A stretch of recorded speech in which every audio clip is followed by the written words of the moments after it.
అందరికీ నమస్కారం. ఓం శ్రీ మాత్రే నమః. కార్తీక మాసం వచ్చేసింది. శివుని పూజా విధానం, పాటించాల్సిన నియమాల గురించి ఇప్పుడు వివరంగా తెలుసుకుందాము. కార్తీక మాసం పరమేశ్వరుడికి అత్యంత ప్రీతికరమైనది. సమస్త మాసాల కంటే ఈ మాసానికి అత్యంత పవిత్రమైనదిగా మన పురాణాలు పేర్కొంటున్నాయి. ఈ నెల రోజులు ఇంట్లోనే సులభంగా పూజలు ఎలా చేసుకోవాలో, ఏ నియమాలు పాటించాలో వివరంగా తెలుసుకుందాము. దానికన్నా ముందు ఛానల్ని ఫస్ట్ టైం చూస్తున్న వారైతే సబ్స్క్రైబ్ చేసుకోవడం అస్సలు మర్చిపోకండి. 2025 సంవత్సరం అక్టోబర్ 22 బుధవారం నుండి కార్తీక మాసం ప్రారంభమవుతుంది. ఈ నెల రోజులు పరమేశ్వరుడిని విశేషమైన భక్తి శ్రద్ధలతో ఆరాధిస్తారు. మిగతా మాసాలతో పోలిస్తే కార్తీక మాసం ఎంతో పవిత్రమైనది, విశిష్టమైనదని స్కంద పురాణంలో స్పష్టంగా పేర్కొనబడింది.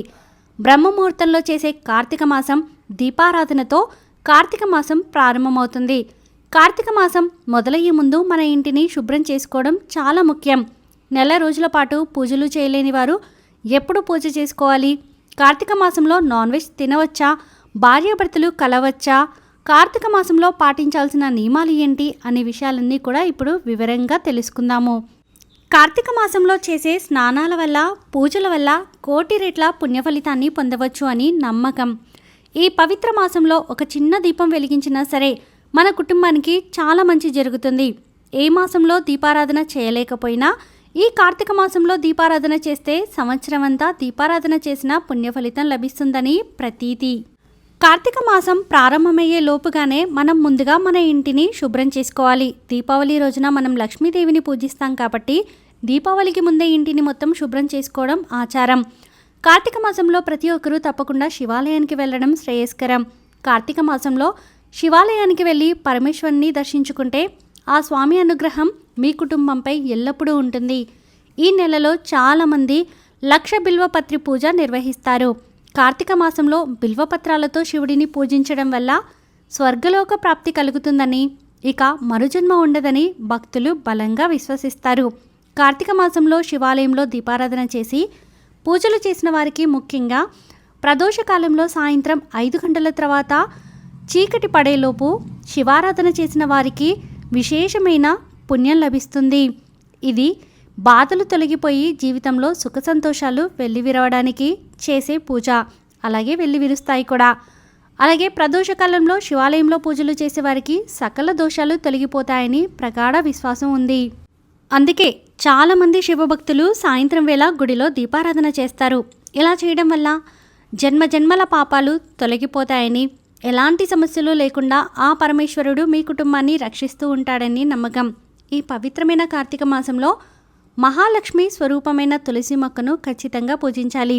తులసి చెట్టును లక్ష్మీదేవిగా భావించి పూజలు నిర్వహించడం వల్ల విశేష ఫలితాలు లభిస్తాయి. తులసి మొక్కలో సమస్త దేవతలు కొలువై ఉంటారు. కాబట్టి కార్తీక మాసంలో తులసి పూజ చేస్తే సకల దేవతలను పూజించినట్లేనని పండితులు చెబుతున్నారు. ముఖ్యంగా కార్తీక మాసంలో వచ్చే ద్వాదశి నాడు తులసి పూజ చేస్తే ఐశ్వర్యవంతులవుతారని, లక్ష్మీదేవి అనుగ్రహంతో త్వరలో ధనవంతులవుతారని పండితులు పేర్కొంటున్నారు. ఈ కార్తీక మాసంలో జిల్లేడు పూలతో శివుణ్ణి పూజిస్తే ఆ పరమేశ్వరుడు తొందరగా ప్రసన్నుడవుతాడు. కార్తీక మాసంలో ప్రతిరోజు స్నానం చేసిన తర్వాత పూజగది ముందు కూర్చొని ఓం నమ శివాయ అనే మంత్రాన్ని 108 సార్లు జపించాలి. ఈ 5 అక్షరాల మంత్రం చాలా శక్తివంతమైనది. కార్తీక మాసంలో ఈ ఒక్క మంత్రాన్ని చదివితే శివానుగ్రహంతో మీ ఇంటికి అఖండ రాజయోగం లభిస్తుందని ప్రతీతి. కార్తీక మాసంలో వచ్చే ప్రతి శుక్రవారం నాడు ఇంట్లో సాంబ్రాణి ధూపం వేయడం వల్ల మీ ఇంట్లో ఐశ్వర్యం పెరిగి మీ కుటుంబంలో సుఖ సంతోషాలు పెరుగుతాయి. ఈ కార్తీక మాసంలో శివలింగానికి బిల్వతలాల్ని సమర్పిస్తే స్వర్గలోక ప్రాప్తి కలుగుతుందని పురాణాలు చెబుతున్నాయి. అన్నిటికన్నా ముఖ్యంగా ఈ కార్తీక మాసంలో ఒక్కరోజైనా సరే పుణ్యనదుల్లో స్నానాలు చేస్తే మనం తెలియక చేసిన పాపాలన్నీ తొలగిపోయి శివుని ఆశీర్వాదంతో అఖండ కుబేర యోగం లభిస్తుంది. అష్టైశ్వర్యాలు లభిస్తాయి. కాబట్టి ఈ కార్తీక మాసంలో తప్పకుండా నదీ స్నానాలు చేయండి. కార్తీక మాసంలో కనకదార స్తోత్రం పఠించడం వల్ల విశేషమైన ఫలితాలను పొందవచ్చు. కార్తీక మాసంలో కనకధార స్తోత్రం చదివితే మీ జీవితంలో ఉన్న కష్టాలన్నీ తొలగిపోయి సంతోషకరమైన జీవితాన్ని గడుపుతారని పండితులు సూచిస్తున్నారు. కార్తీక మాసంలో శివునికి పూజ చేసే భక్తులు మాంసాహారానికి దూరంగా ఉండాలి. అలాగే ఉల్లిపాయ, వెల్లుల్లి వంటి వాటిని దూరంగా ఉంచడం ఈ కార్తీక మాసం పూజలు జరుపుకునేందుకు విశిష్టమైనది. ఈ మాసంలో కార్తీక పురాణం చదివిన వారికి, విన్నవారికి 7 జన్మల పుణ్యఫలం దక్కుతుందని, వివాహిత స్త్రీలకు వైధవ్యం రాదని నమ్మకం. కార్తీక మాసంలో వచ్చే సోమవారానికి చాలా విశిష్టత ఉంటుంది కాబట్టి ప్రతి కార్తీక సోమవారం రోజున తెల్లవారుజామున ఇంట్లో స్నానం చేసి బ్రహ్మ ముహూర్తంలో ఇంట్లో పూజ చేసుకోవాలి. అయితే ఈ కార్తీక మాసంలో ముందుగా తలస్నానం చేయడం అత్యవసరం. అభ్యంగన స్నానం అనేది తెల్లవారుజామున బ్రహ్మ ముహూర్తంలోనే చేయాలి. కార్తీక మాసంలో ఉదయం 4 గంటల నుండి 5 గంటల లోపు కార్తీక స్నానాలు చేయడం శ్రేష్టం. మీకు వీలుంటే ఏదైనా నదుల దగ్గరికి వెళ్ళి కార్తీక స్నానాలు చేయాలి. నదులు అందుబాటులో లేని వాళ్ళు మీ ఇంట్లోనే స్నానాలు చేయవచ్చు. ఇంట్లో స్నానాలు చేసేటప్పుడు నీటిలో కొంచెం పసుపు కానీ గంగాజలం కానీ వేసుకుని స్నానం చేస్తే పుణ్య నదుల్లో స్నానం చేసినంత ఫలితం లభిస్తుంది. అయితే ఈ కార్తీక మాసంలో పూజలు చేసేవాళ్ళు చన్నీటి స్నానం చేయాలి. ఆరోగ్యం బాగోలేని వాళ్ళు మాత్రం గోరువెచ్చని నీటితో స్నానం చేయవచ్చు. కార్తీక మాసంలో పూజ చేసే ఆడవాళ్ళు ప్రతిరోజు తలస్నానం చేయాల్సిన పని లేదు. మగవారు మాత్రం ఖచ్చితంగా ప్రతిరోజు తలస్నానం చేయాలి. ఆడవాళ్ళు మాత్రం ప్రతి 2 రోజులకు ఒకసారి లేదా 3 రోజులకు ఒకసారి తలస్నానం చేసి ఇంట్లో పూజలు చేసుకోవచ్చు. స్త్రీలు తలస్నానం చేయలేకపోయినా పాపిట్లో కుంకుమ బొట్టు పెట్టుకుంటే తలస్నానం చేసినట్లేనని పండితులు చెబుతున్నారు. కార్తీక మాసంలో అన్నదానం చేయడం వల్ల మీకు చాలా శుభ ఫలితాలు వస్తాయి. ఇలా చేయటం వల్ల మీకు పేదరికం సమస్యలు రావు. ఈ మాసంలో దంపతులు బ్రహ్మచర్యం పాటించాలి. ముఖ్యంగా ఏకాదశి, సోమవారాలు అంటే కొన్ని రోజులలో దీన్ని పాటించడం అత్యంత ముఖ్యం. ఈ మాసంలో ఉపవాసాలు, వ్రతాలు వంటి అనేక నియమాలను పాటిస్తారు. కాబట్టి బ్రహ్మచర్యం కూడా ఈ నియమాలలో ఒక భాగం. కార్తీక మాసంలో అత్యంత పుణ్య రోజులైన ఏకాదశి, ద్వాదశి, పౌర్ణమి, సోమవారాల్లో నియమనిష్టలతో శివునికి పూజ చేస్తే అనంతకోటి పుణ్యఫలితాలు దక్కుతాయి. ఒక సోమవారం అయినా సరే నియమనిష్టలతో ఉపవాసం ఉండి శివాలయంలో దీపం వెలిగిస్తే శివుని అనుగ్రహం మీ ఇంటిపై ఉంటుంది. ఈ నెల రోజులు దీపారాధన కోసం ఆవు నెయ్యి లేదా నువ్వుల నూనెను ఉపయోగించండి. ఈ కార్తీక మాసంలో పవిత్ర నదిలో లేదా పవిత్ర జలంతో బ్రహ్మ ముహూర్తంలో స్నానం చేయడం ఎంతో విశిష్టత కలిగి ఉంటుంది. ఈ పవిత్రమైన పుణ్యమాసంలో మహిళలు ఉదయాన్నే నిద్రలేచి స్నానం ఆచరిస్తారు. అనంతరం దీపారాధన చేస్తారు. కార్తీక మాసంలో దీపదానానికి ఎంతో ప్రాముఖ్యత ఉంది. ఈ మాసంలో పవిత్ర నది, ఆలయం, ఇంట్లో తులసి దగ్గర ప్రతిరోజు దీపదానం చేయడం చాలా ప్రాముఖ్యత కలిగి ఉంటుంది. దీపం పరబ్రహ్మ స్వరూపం. దీపంలో లక్ష్మీదేవి ఉంటుందని విశ్వాసం. దీపం నుంచి వెలువడే తేజస్సులో త్రిమూర్తులైన బ్రహ్మ, విష్ణు, మహేశ్వరులు ఉంటారని కూడా పురాణాలు చెబుతున్నాయి. అంతేకాదు కాంతి జ్ఞానానికి, అభివృద్ధికి చిహ్నమని మన పెద్దలు చెబుతూ ఉంటారు. కాబట్టి నిత్యం ఇంట్లో దీపం వెలిగించి దీపారాధన చేయడం అత్యంత శుభప్రదం. రోజు దీపారాధన చేయడం కుదరని వాళ్ళు ఈ కార్తీక మాసంలో విశేషమైన రోజుల్లో అయినా కూడా ఆచరించిన విశేషమైన ఫలితం ఉంటుంది.